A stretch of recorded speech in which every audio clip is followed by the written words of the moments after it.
Hello les cultivés, j'espère que vous allez bien. Alors aujourd'hui j'aimerais traiter du communautarisme dans la communauté noire. Donc c'est quelque chose qui est très mal vu. À chaque fois il y a des embûches et j'aimerais qu'on en discute pour essayer de comprendre pourquoi le communautarisme dans la communauté noire est très mal vu, en tout cas dans l'Hexagone.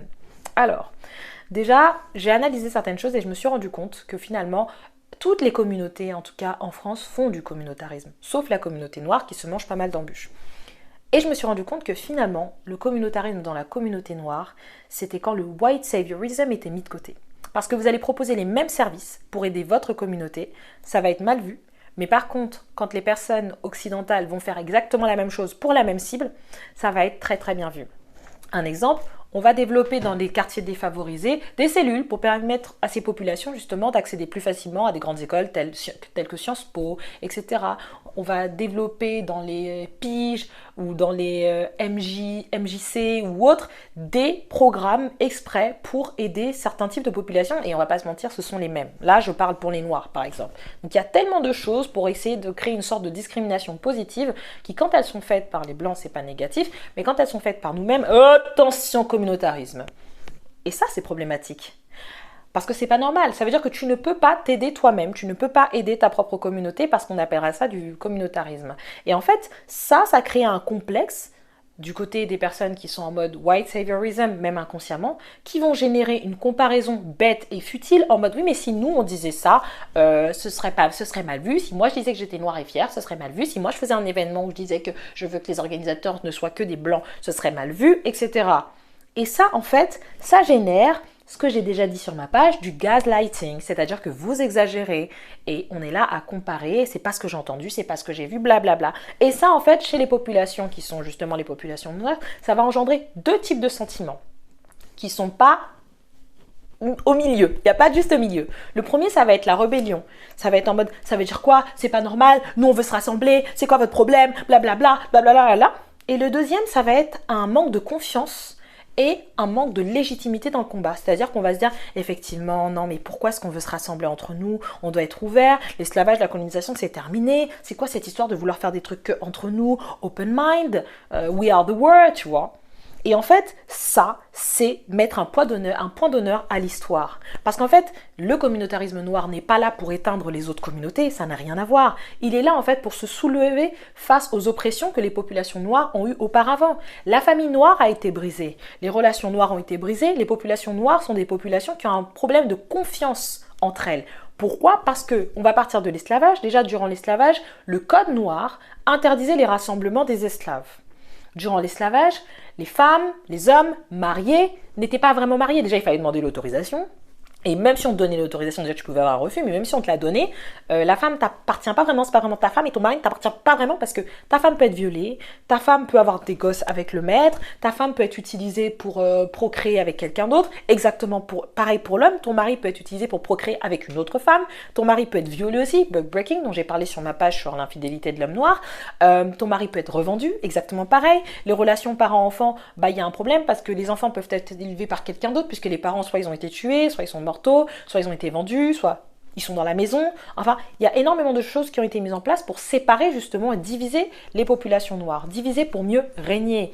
Et ça me fait penser aussi au discours de Willie Lynch. Si on passe sur la colonisation, c'est exactement la même chose, c'est juste que le système était totalement différent, mais c'est exactement la même chose. Le code de l'indigénat interdisait les rassemblements des hommes. Et pour les femmes, c'était très difficile aussi de rester avec ton mari, puisque tu n'étais pas sûr que ton mari, parce qu'il fallait recenser les enfants pour que quand ils seraient en âge de partir à la guerre, ils puissent faire le service militaire pour la France. Donc tu avais des personnes qui ne voulaient pas les recenser, mais allaient être dénoncées par le voisin, parce qu'ils voulaient être bien vus.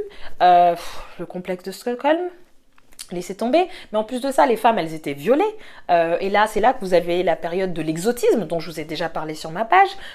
Les hommes, donc, pouvaient partir au service militaire, pouvaient aussi passer toute la journée au travail à cause des travaux forcés, pouvaient mourir sur place. Enfin, on a énormément de choses qui ont été faites pour séparer, briser, diviser la famille noire et les relations amicales entre noirs, ce qui fait qu'il y avait un manque de confiance entre les noirs qui perdure encore jusqu'à aujourd'hui. Le white saviorism, en fait, part de la base où le blanc est la norme. D'accord?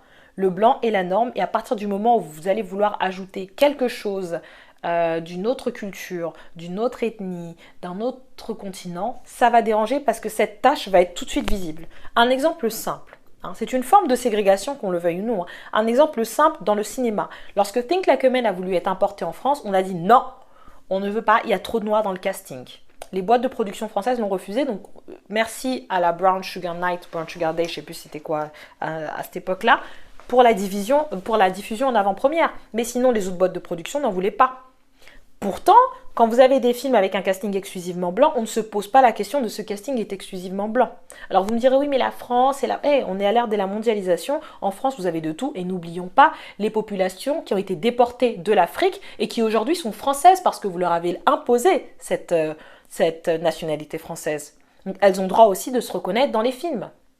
Parce que les seuls films qui peuvent passer ici avec un casting exclusivement noir, ce sont les films qui traitent de l'esclavage, de la colonisation.